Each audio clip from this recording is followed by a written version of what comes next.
பெரும்பாலான நாடுகளில் பெரும் வரவேற்பை பெற்றிருக்கிறது யோகா. மத்திய கிழக்கு நாடுகளிலும் குறிப்பிடத்தக்க வரவேற்பை பெற்றுள்ளது யோகா. அது குறித்த விவரங்களை இப்போது நாம் பார்க்கலாம். சென்னையிலிருந்து 20 ஆண்டுகளுக்கு முன்பு ஓமன் சென்று அந்நாட்டில் வாழ்ந்து வருபவர் பிரேமா நாகேஷ். 1998 பாரம்பரியமான ஹட யோகா எனப்படும் பிணி நீக்கும் யோகாவை ஓமன் நாட்டில் கற்றுத்தருகிறார் இவர். ஓமனில் வாழும் 40 லட்சம் மக்களில் 17.6 லட்சம் மக்கள் வெளிநாடுகளில் இருந்து குடிபெயர்ந்தவர்கள் என்பது புள்ளி விவர தகவல். பணி நிமித்தமாக அங்கு வாழும் மக்களுக்கு ஏற்றாற்போல் யோகா கற்றுத்தருவதால் அந்நாட்டில் யோகா அதிக வரவேற்பை பெற்றிருப்பதாக கூறுகிறார் Prema.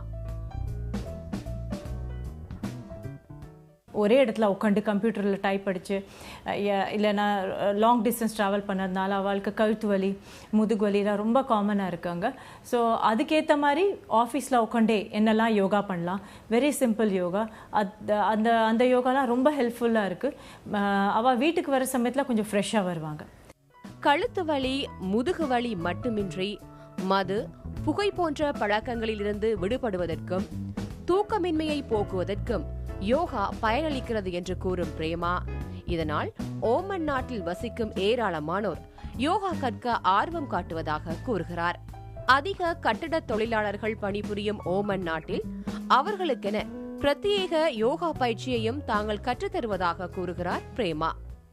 They don't have money, அவளுக்கு நிறையா காசு கிடையாது கிளாஸுக்கு வந்து சொல்லிது. நாங்கள் ஆஸ் எ குரூப், எங்கள் குரூப் பேர் வந்து யோகா தெரப்பி ஃபார் ஆல்.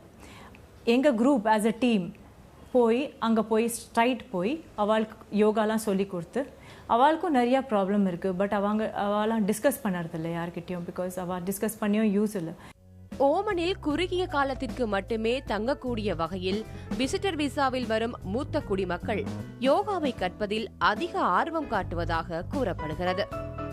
இந்தியாவில் நடைபெற்ற சர்வதேச யோகா தினத்தில் ஓமன் நாட்டின் பிரதிநிதியாக கலந்து கொண்ட பிரேமா நாகேஷ் ஒவ்வொரு நபரின் தேவைக்கேற்ப யோகா பயிற்றுவிக்கப்படுவதாக கூறுகிறார். யோகா அப்படின்னாலே மன அழுத்தத்தை குறைக்கும், அதே மாதிரி கவனத்தை அதிகரிக்கும், இந்த மாதிரி விஷயங்கள்லாம் சொல்லுவாங்க. ஆனால் இந்த ஹட்ட யோகா அப்படின்றத பொறுத்த வரைக்கும் ஒவ்வொருத்தரோட வாழ்க்கை முறைக்கு ஏற்ற மாதிரியே அந்த யோகாசனம் இருக்குது அப்படின்றத சொல்லுவாங்க. இப்போ நான் என்ன மாதிரியான செய்தியாளர்களை பொறுத்த வரைக்கும் எப்போதுமே கவனம் தேவை. எங்களுக்கு இந்த கவனத்தை பெறணும் அப்படின்னா அந்த விருக்ஷாசனா அப்படின்ற இந்த ஆசனம் செய்யலாம் அப்படின்றத சொல்லியிருக்காங்க. ஆனால் இந்த விருக்ஷாசனா செய்யும் போது இந்த மாதிரி பேசிக்கிட்டேவும் இருக்கக்கூடாது, அது மாதிரி கண்களை திறந்துக்கிட்டேவும் இருக்கக்கூடாது. புதிய தலைமுறைக்காக ஒளிப்பதிவாளர் ஜஸ்டினுடன் அபிநயா.